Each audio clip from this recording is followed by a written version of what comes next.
यह कहानी है हत्यारा पकोड़ा, भूत की भूख और पुलिस की जांच। गांव बकलपुर की सबसे बड़ी खासियत थी वहां की चाय और गर्मा गर्म आलू के पकोड़े। लेकिन ये बात कम लोग जानते थे कि वहीं के एक ठेले वाले छोटे लाल के पकोड़े खाने के बाद अब तक 4 लोग कभी घर नहीं लौटे। छोटे लाल जो दिन भर हंसता रहता था, रात को अपने पकोड़े खुद खाता नहीं था। वजह पूछो तो कहता, भाई साहब, मैं तो डाइटिंग पर हूँ, सिर्फ भूतों के लिए बनाता हूँ। लोग हंसते, पर एक आदमी था जो नहीं हंसा, सब इंस्पेक्टर प्रभाकर चौबे। एक दिन गांव के ही ठरकी बुजुर्ग रघुनाथ काका गायब हो गए। आखिरी बार उन्होंने चोटेलाल की दुकान के सामने 2 पकोड़े खाए थे और जोर से चिल्लाए थे, अरे बाप रे, ये तो ऐसे लग रहे हैं जैसे किसी ने सड़ा खून मिलाया हो।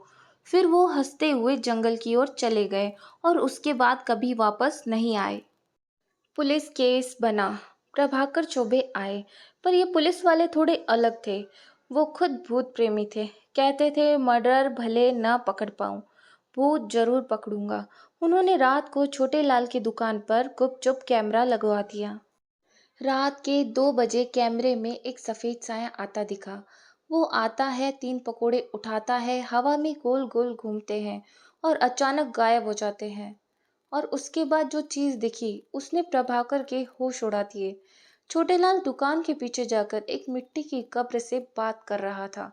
कह रहा था, भाई आज तेरे लिए मिर्ची थोड़ी कम डाली है, तो गुस्सा मत होना। अब चोबे को समझ आया, यह दुकान नहीं भूतिया लंगर है, पर इसका मर्डर से क्या लेना देना।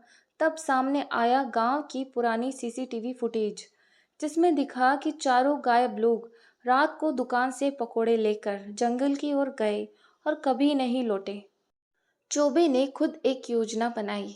अगली रात वो एक भूत बनकर दुकान पर गए। सफेद चादर, लाल आंखें और चेहरे पर लहसुन की बूंदें, क्योंकि उन्हें भी थोड़ा डर लग रहा था। छोटे लाल उन्हें देखकर बोला, भाई आज तो वीआईपी भूत आए हैं।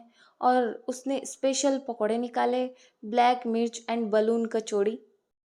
पर जब चौबे ने पकोड़े खाए, वो अचानक बेहोश हो गए और जब उठे खुद को पाया एक गड्ढे में, गले तक मिट्टी में दबा हुआ।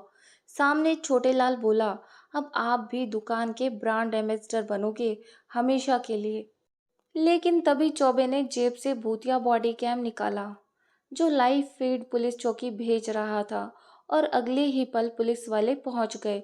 छोटेलाल को पकड़ लिया गया।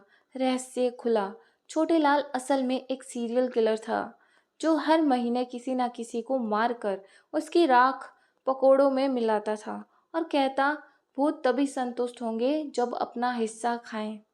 अदालत में केस चला और जब जज ने पूछा आखिर क्यों, छोटेलाल बोला, साहब भूत तो बहाना है, असली मजा तो लोगों के डर में है।